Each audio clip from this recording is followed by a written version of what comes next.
I'm back with Charles Crooks, who's the shaman I've been working with for the last several years. Thanks again, Charles, for being with us this afternoon. You're quite welcome. Continuing on our discussion, when I first met you, you said to me, take should out of your vocabulary. Can you tell me why you wanted me to do that?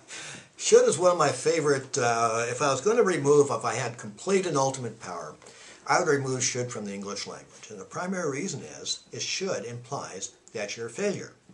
When you say I should have done something, that basically translates to I'm an idiot. I didn't do it right. I failed. And as a result, that's the reality of our tone and our attitude when we say I should have done something. And as a result, all it does is generate a reality that is non-productive. However, I would like to replace it with something different. For example, if I use a term, I should have, I'm doing judgment. However, if I use a term, if I'd done that differently, it might have worked out better. And again, now we're not beating up on ourselves. Now we're planning, now we're working on the better way of doing things. This is called learning, and also what you might call more of the constructive process. So, you talked about judgment. So what you're saying, you keep saying we are all part of the whole and not separate. So you had once told me again about the should, that should assumes I know more than the other person, which that's a state of judgment. Yes. And so you're about accepting everybody as part of that whole, and so not acting like we're above or below anybody, or above or below even ourselves. Is that what you're saying? Pretty much so. I would put it this way. When you use a process of judgment, it's a point of separation. The reason is because you're separating yourself against another, and two things are going on, either superior or inferior to the person you see. But when you really look at the whole of things, you find that you're not separate, but that you're part of the whole. However, our intellect finds it easier to separate things because it can only deal with things at that level. So when you look at judgment, the problem is you're basically saying I'm superior to that, therefore that person should do what I tell them to do, and that's only going to irritate the beans out of that person because they know you're completely off base. However, if we turn that around and says, okay, rather than what that person should do, or rather than use a judgment, let's look at observation. Now the beauty of observation is I know a particular pie to be a pecan pie, and I know that the pecans are good, and that's my observation, but somebody who's allergic to pecan pie, that'd be a complete disaster. And so, again, you have two different observations, but neither one is superior to the other.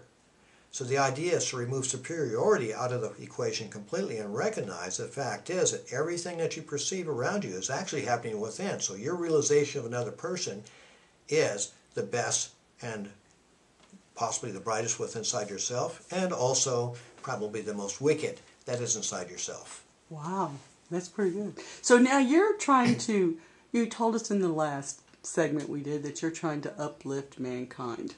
So do you consider yourself at a higher consciousness than somebody else, or do you consider yourself higher? Because I know you don't believe in this judgment thing. So how do you address that?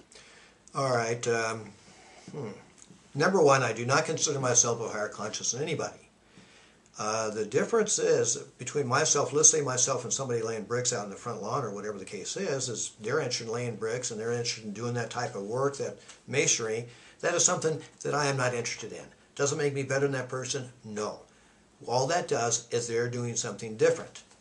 The comment I made about bringing humanity into a more spiritual level along that items is throughout history. Humanity has been devolving too heavily into the physical world and the emotion and the astral and the judgment, things of that sort. And as a result, there's a little bit of a problem here. And the idea is to bring humanity back into their own home area, which is much more, I'm going to use a term gently, spiritual in nature, or less of a judgmental and or not necessarily competitive, but less a judgmental and or suppressive and or subversive way of doing things. The whole idea is that everybody's blessed with the light of God. It's just a matter of allowing it to come forward, giving permissions for that to come forward. Okay, and so you're talking about what you're trying to teach people, but your form of teaching is a little bit different than others, because you don't, from what I understand from what you've taught me, is you don't go in and say, do this because I say to do it. it's like you want everybody to test everything on their own. Can you comment on that? Why would you want somebody to test everything on their own? I transfer the powers to the individual. Simple as that. The power of knowledge becomes yours. If you validate what is brought forward, then you no longer believe in me per se, and you're no longer dependent upon me, but you know it firsthand. Therefore, when you are asked the question, have you validated this? Do you know this to be true? And you can say, I know this to be true because I have tested it, I've experienced it firsthand. It's no longer your insecurity based upon somebody saying, well, somebody said that's true, so therefore I'm going to believe them. That doesn't work. And you don't think that you should believe, well, I don't like to say the word should. It's That's not all right. beneficial for somebody to believe something just because they've read it somewhere. You think they need to test it, is that correct? If somebody wishes to explore further, yes, I would prefer that they'd go ahead and test the principles out. For example, Jesus said, love one another, be kind and compassionate. Well, okay, why don't you test these principles out? That's really nice. One of my favorite exercises and favorite stories is I'd go into a mall with a bad attitude.